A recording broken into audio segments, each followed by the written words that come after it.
नमस्कार। आज हम सुनाने जा रही हूँ जीवित पुत्र का व्रत कथा, जिसे आम तौर पर जितिया व्रत भी कहा जाता है। यह व्रत विशेष रूप से माताओं द्वारा अपने संतान की लंबी उम्र, उत्तम स्वास्थ्य और सुख समृद्धि की कामना के लिए किया जाता है।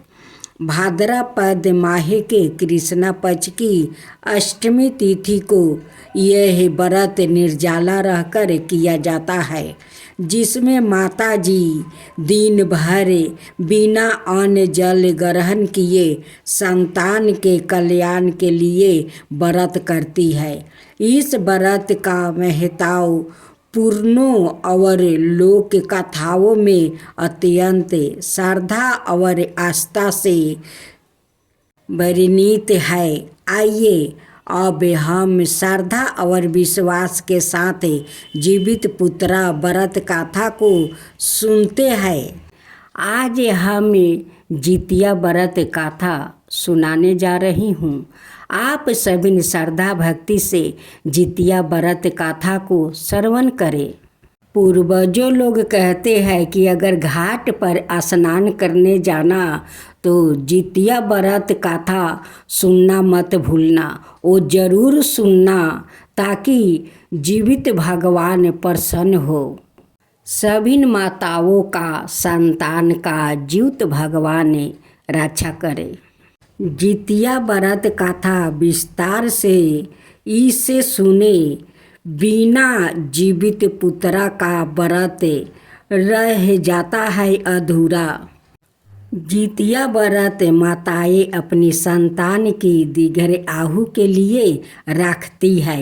यह एक निर्जला व्रत है जो कि आश्विन मास के कृष्ण पक्ष की अष्टमी को रखा जाता है। मानता है कि इस व्रत को पूरी श्रद्धा से करने और जितिया व्रत की कथा को पढ़ने और सुनने वाली महिलाओं के बच्चे खुशहाल होते हैं और उनकी आयु लंबी होती है। आप भी जानिए जितिया व्रत की कथा विस्तार से। एक बार नैमिषारण्य के निवासी ऋषियों ने संसार के कल्याणी सूत जी से पूछा, हे सूत जी, कराल काली काल में लोग के बालक किस तरह दीर्घ आयु हो गए, सो कहिए। सूत जी बोले, जब द्वार पर का अंत और कलयुग का आरंभ हुआ था, उसी समय बहुत सी शोकाकुल स्त्रियों ने आपस में सलाह की कि क्या इस कलयुग में माता के जीवित रहते पुत्र मर जाएंगे। जब वो आपस में कुछ निर्णय नहीं कर सकी तब गौतम जी के पास पूछने के लिए गई। जब उनके पास पहुंची तो उस समय गौतम जी आनंद के साथ बैठे थे। उनके सामने जाकर उन्होंने नमस्कार झुक कर प्रणाम किया। तदंतर स्त्रियों ने पूछा, हे प्रभु, इस कलयुग में लोग के पुत्र किस तरह जीवित रहेंगे। इसके लिए कोई व्रत या तप हो तो कृपा करके बताइए।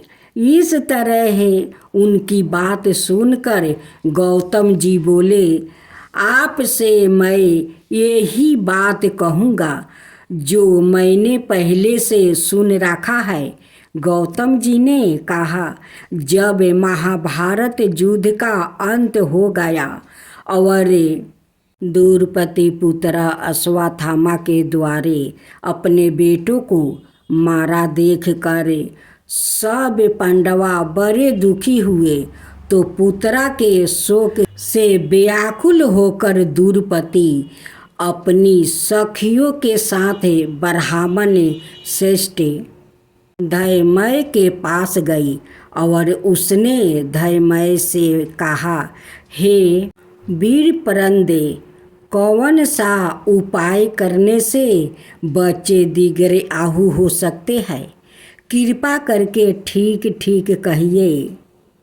धर्मय बोले, सतयुग में सत्य वचन बोलने वाला, सत्याचरण करने वाला, समदर्शी जीवित वाहन नाम का एक राजा था।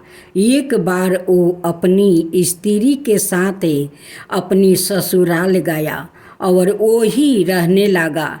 एक दिन आधी रात के समय पुत्रा के शोक से व्याकुल कोई स्त्री रोने लगी, क्योंकि वो अपने बेटे के दर्शन से निराश हो चुकी थी। उसका पुत्रा मर चुका था। वो रोती हुई कहती थी, हाय, मुझे बुढ़िया माता के सामने मेरा बेटा मर जा रहा है। हाय, मुझे बुढ़िया माता के सामने मेरा बेटा मर जा रहा है।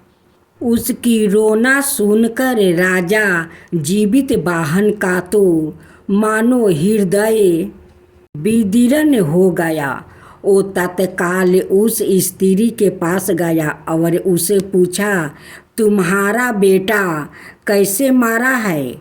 बुढ़िया ने कहा, गरुड़ प्रतिदिन आकर गांव के लड़कों को खा जाता है। इस पर दयालु राजा ने कहा, माता, अब तुम रोवो मत, आनंद से बैठो, मैं तुम्हारे बच्चे को बचाने का प्रयत्न करता हूँ। ऐसा कहकर राजा उस स्थान पर गया जहाँ गरुड़ आकर प्रतिदिन मांस खाया करता था। उसी समय गरुड़ भी उस पर टूट पड़ा और मांस खाने लगा। जब अतिशय तेजस्वी गरुड़ ने राजा का बाएं अंग खा लिया तो झटपट राजा ने अपना दाहिना अंग फेर कर गरुड़ के सामने कर दिया। यह देखकर गरुड़ जी ने कहा, तुम कोई देवता हो? कौन हो तुम? मनुष्य तो नहीं जान पड़ते। अच्छा, आप जन्म और कुल बताओ। पीड़ा से व्याकुल मन वाले राजा ने कहा, हे पंछी राजे, इस तरह के प्रश्न करना व्यर्थ है। तुम अपनी इच्छा भर के मेरा मांस खाओ। यह सुनकर गरुड़ रुक गया और बड़े आदर से राजा के जन्म और कुल की बात पूछने लगा। राजा ने कहा, मेरी माता का नाम है साहिबा और मेरे पिता का नाम है शालिवाहन है। सूर्या वंश में मेरा जन्म हुआ है और जीवित वाहन मेरा नाम है। राजा की दयालुता देखकर गरुड़ ने कहा, हे महाभागे, तुम्हारे मन में जो अभिलाषा हो वो वर मांगो। राजा ने कहा, हे पंछी राज, यदि आप मुझे वर दे रहे हैं तो वर दीजिए कि आपके अब तक जिन प्राणियों को खाया है वो सब जीवित हो जाए। हे स्वामिन, अब से आप यहाँ बालकों को ना खाए और कोई ऐसा उपाय करे कि जहाँ जो उत्पन्न हो वो लोग बहुत दिनों तक जीवित रहे। धैमिया ने कहा कि पंछी राज, गरुड़ राजा को वरदान देकर सवाए अमृत लेने के लिए नागलोक चला गया। वहाँ से अमृत लाकर उन्होंने उन मरे मनुष्य की हड्डियों पर बरसाया। ऐसा करने से सब लोग जीवित हो गया जिनको कि पहले गरुड़ ने खाया था। राजा के त्याग और गरुड़ की कृपा से वहाँ वाले का बहुत कष्ट दूर हो गया। उस समय राजा के शरीर की शोभा दोगुनी हो गई थी। तब बोलो, जीवित महाराज की जय, जितिया महाराज की जय। जीवित पुत्रा की कहानी। भारत में कई जगहों जैसे बिहार, झारखंड, पश्चिम बंगाल और नेपाल में भी आश्विन माह के कृष्णा पक्ष की अष्टमी तिथि को जीवित पुत्रा का व्रत या जिउतिया व्रत किया जाता है। कहीं कहीं इसे लोग जितिया व्रत के नाम से भी जानते हैं। वैसे इस व्रत की शुरुआत सप्तमी तिथि को ही हो जाती है और नवमी तिथि तक चलता है। कुल मिलाकर 3 दिनों तक इस त्योहार को मनाया जाता है। इस दिन मिठाई, फल और एक खास कर भोजन खस्ता आदि का प्रसाद चढ़ाकर औरतों संध्या काल के समय किसी पोखरे, तालाब या नदी के किनारे इकट्ठा होकर पूजा पाठ करती है। घाटों पर पूजा करने और देखने वालों की काफ़ी भीड़ लग जाती है, जिसमें मुख्य रूप से महिलाएं ही होती है। यह व्रत एक माँ द्वारा अपने पुत्रा की लंबी आयु और स्वस्थ जीवन का वरदान प्राप्ति करने के लिए करती है। मुख्य रूप से यह व्रत सुहागिन माताएं करती है और ऐसी महिलाओं जिन्हें संतान नहीं है वो भी संतान प्राप्ति की इच्छा से जीवित पुत्रा का व्रत करती है। जितिया व्रत के पहले दिन महिलाएं सूर्योदय से पहले जाग कर स्नान करके पूजा करती है और फिर एक बार भोजन ग्रहण करती है और उसके बाद पूरा दिन निर्जला व्रत रखती है। इसके बाद दूसरे दिन सुबह सवेरे स्नान के बाद महिलाएं पूजा पाठ करती है और फिर पूरा दिन निर्जला व्रत रखती है। व्रत के तीसरे दिन महिलाएं पारण करती है। सूर्य को अर्घ्य देने के बाद ही महिलाएं अन्न ग्रहण कर सकती है। मुख्य रूप से पर्व के तीसरे दिन झोर भात, मरुआ की रोटी और नोनी का साग खाया जाता है। कहते हैं कि नोनी के साग में कैल्शियम और आयरन भरपूर मात्रा में होता है, जिसके कारण व्रती के शरीर को पोषक तत्वों की कमी नहीं होती है।